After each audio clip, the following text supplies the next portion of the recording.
Topic 6. How to write the opening, the first introduction of the main characters. Hi guys, welcome to Dreame Writing Academy. I am Heather Griffin, the tutor of Dreame Writing courses. During the last course, we modified the synopsis with a specified structure. Now that we have a detailed synopsis, we can start writing. But a new question emerges. How do we write the opening? The opening of a story, especially the first 3 chapters, is crucial. And their success is the key to attracting readers, to drawing them in. According to Dreame's analysis, the number of people who read the first 3 chapters varies greatly. After chapter 3, though, the numbers remain relatively stable. This means that readers will typically judge a book by what they've read in those first 3 chapters. From there, they're going to decide whether they want to continue to read that book and pay for it. In other words, the more attractive your opening, the first 3 chapters, is, the more readers you will get, and the more likely it is that your book will be successful. The importance of a strong opening is self-evident, but it is often the most difficult part of a book to write. Even if a writer has written an excellent synopsis, they may still experience the first-line dilemma. They may end up sitting in front of their computer for a long time and hesitating to write the first line of text, unsatisfied with anything that comes to mind. The first-line dilemma is a very common phenomenon, and our course will help you overcome it in different ways. Today we are going to talk about how to introduce heroes and heroines. Number 1. 2 taboos to avoid when introducing main characters. 1.1. Too many supporting roles. The length of the opening is limited, and so is the time you have to attract those readers. Therefore, you must be conservative about the number of characters in the opening chapters, and leave room for the main characters. Generally speaking, the first 3 chapters should have 2 main characters and 3 to 5 supporting characters. Supporting characters are used mainly to promote the plot. You only need to show their identity, and you don't need to waste very much time describing them. After all, readers' attention is limited. If you introduce too many characters and spend too much time detailing the relationships between them, your book will become burdensome. It will reduce your readers' interest and even make them just give up on your book. 1.2. Too much psychological description. Too much psychological writing is another taboo that should be avoided in the opening scenes of a story. Your story should begin with conflict and intuition. This allows readers to enter directly into the story, rather than having to interpret what is going on through a lot of psychological writing and monologues. The story must get straight to the point, so that readers become invested in it early on. Number 2, methods to describe the main characters in the introduction.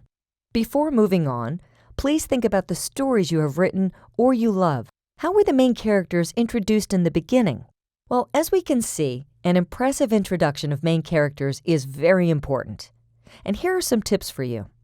2.1. Put the main characters in a particular scene.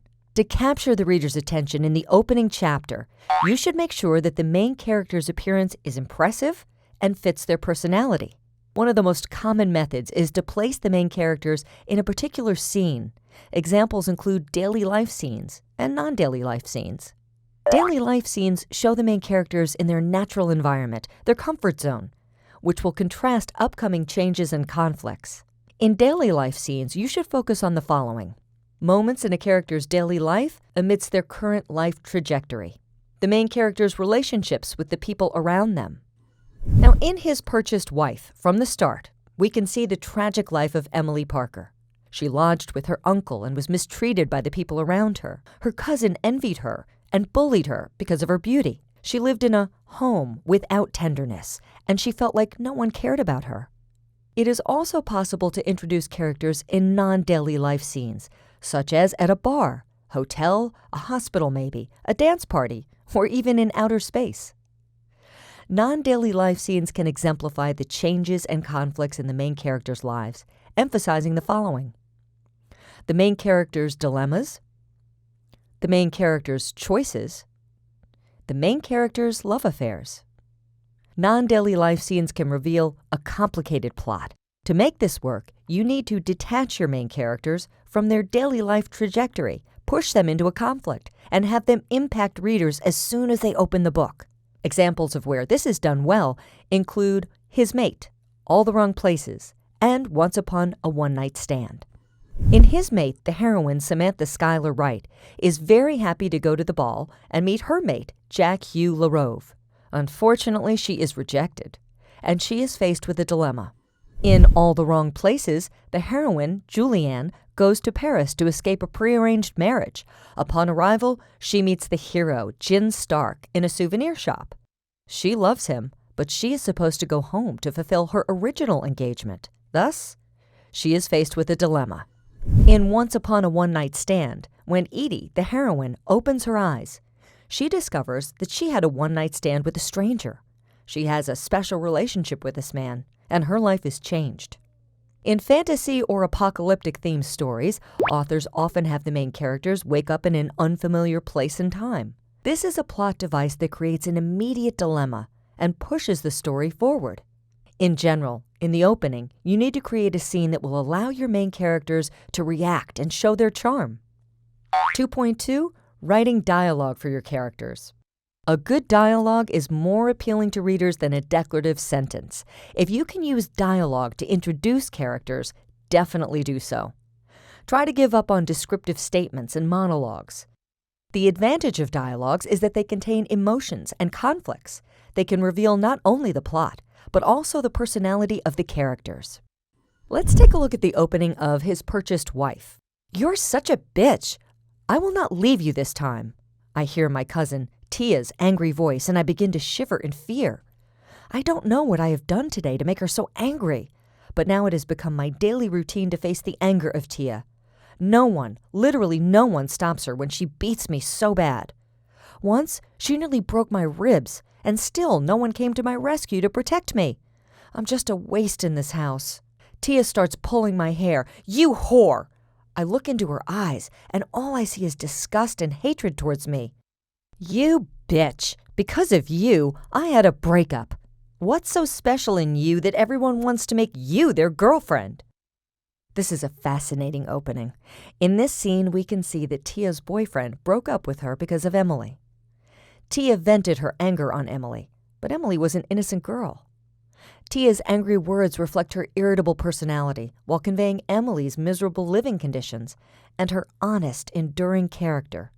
This is much more impressive than merely writing, "My cousin Tia is a hysterical woman who often mistreats me."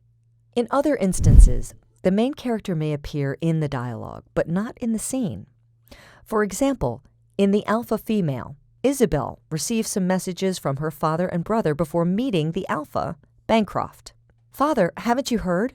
They've been attacking all the neighboring packs and taking their land. Who's to say that they won't take ours?" Isabel fought to contain the gasp that wanted to leave her lips at the thought of someone trying to take their land. Just thinking about it was utterly impossible. Here, although the hero does not appear, he is accounted for in the conversation. Through this conversation between Isabel's brother and her father, we get a basic impression of the man and his pack. He is belligerent and brutal. Is the hero really like this? Readers will expect to meet the hero with the same questions as the heroine, which is the fun part of character building and plot development. 2.3. Make the main characters have sexual attractions and give them a sense of substitution. Sexual attraction and a sense of substitution are used to target readers. When your main characters appear, if you can transfer their feelings of sexual attraction and sense of substitution to your readers, your opening will almost surely be successful. Generally speaking, opposite sex relations are sexually attractive. Same-sex relations produce the sense of substitution. Take Dreame as an example. Dreame is a female reading platform, and most of its readers are ordinary women. If you want to write a romantic love story for female readers, your hero should be sexually attractive in the opening scene, and the female roles should produce a sense of substitution.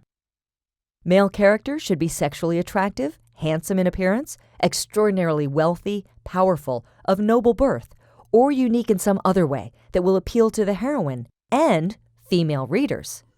Now let's look at female roles and their sense of substitution. Female characters should go from plain in appearance to extraordinary. They should come from poor or middle-class families and marry into wealth. They should start with part-time jobs and advance into prominent positions. They should go from nobodies to prom queens, and from being denied to being envied. An unlucky, ordinary, neglected female character will be more relatable to female readers than a beautiful, arrogant rich girl. Portraying a main character in this way will arouse readers' sympathy. Likewise, a handsome, rich hero will attract more female readers than a featureless boy next door. When people read stories, they're actually reading their own lives. If your story resonates with your readers on a psychological level, you can touch them. Before you write, take the time to think about your audience and plan the main character's appearance according to what you now know. In general, creating the main character's introduction is a comprehensive problem that involves designing characters and plots. An interesting beginning must consist of strong characters and an exciting introduction to the plot. Here, we mainly discuss the appearance of the characters. Moving forward, we will discuss how to create conflict in the first 3 chapters. This will help you write an excellent opening from a different perspective. Okay, I want you to have a try. Write an opening to introduce your main characters, and you can also include some supporting roles. Try to use some tips from our course, and share your work in the comments section to get your writing points. Here are the notes for you. I hope you enjoy this course. Thank you.